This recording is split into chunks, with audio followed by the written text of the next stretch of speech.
Bonjour, je suis Johan Urruti, formateur et consultant en fiabilité pour Contrôle Laurentide.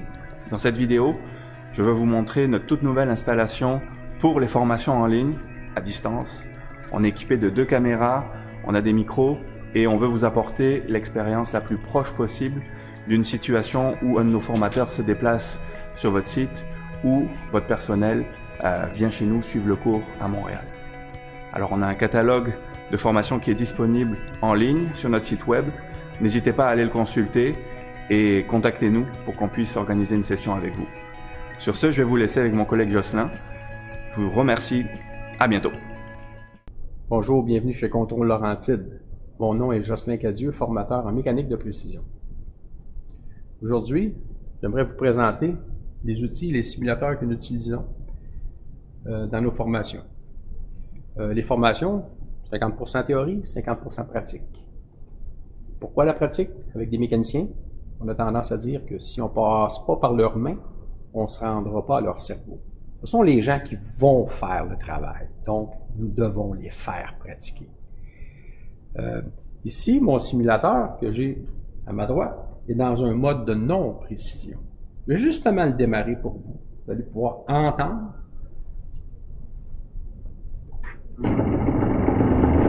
Et je vais prendre la vibration, comme je vais demander à mes étudiants de le faire dans la formation, et d'utiliser une feuille de collecte pour être capable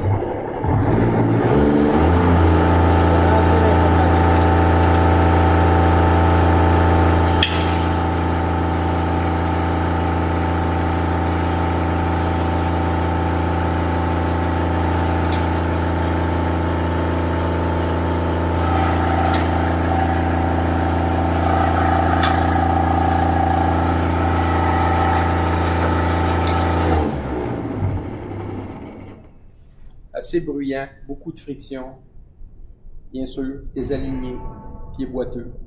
J'aimerais vous montrer les raisons pourquoi. Ça vibre tant que ça. Du désalignement, des pieds boiteux, du déséquilibre. Vont faire en sorte qu'on aura beaucoup de friction.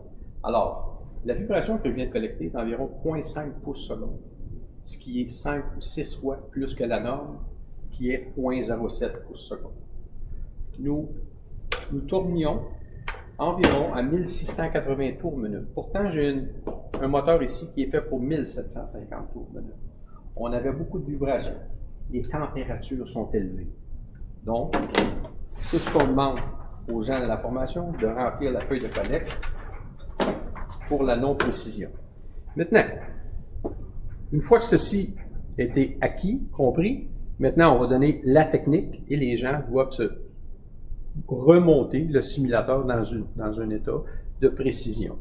Je vais vous faire rouler le simulateur qui est dans un état de précision. Déjà là, juste au son, on peut voir une grande différence. J'aimerais vous montrer les raisons pourquoi maintenant nous sommes dans un état de précision. Nous avons réglé les pieds boiteux. Nous avons réglé l'alignement avec un laser. Nous avons utilisé des clés dynamométriques. Nous avons utilisé tous les outils prédictifs et correctifs nécessaires pour être capable de faire un montage adéquat. L'ampérage qu'on tire sur ce simulateur-là, exactement comme l'autre, 0,5 ampères. Alors, on a réduit de presque 50% l'ampérage. Les températures.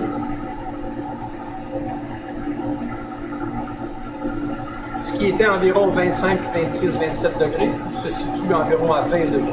Moins de friction, moins de température, plus de durée de vie. Si je prends la vibration maintenant sur chaque roulement, souvenez-vous, la norme est 0,07 pouces seconde, et ici j'ai 0,05 pouces seconde, 0,04. Je devrais avoir la même chose sur mon roulement numéro 2. En deçà de la norme, 0,05, 0,04 pouces seconde. Roulement numéro 3, même chose, 0,03, 0,04 pouces seconde. Et voilà, mon roulement numéro 4 maintenant devrait se situer à la même zone, 0,04, 0,05 pouces seconde.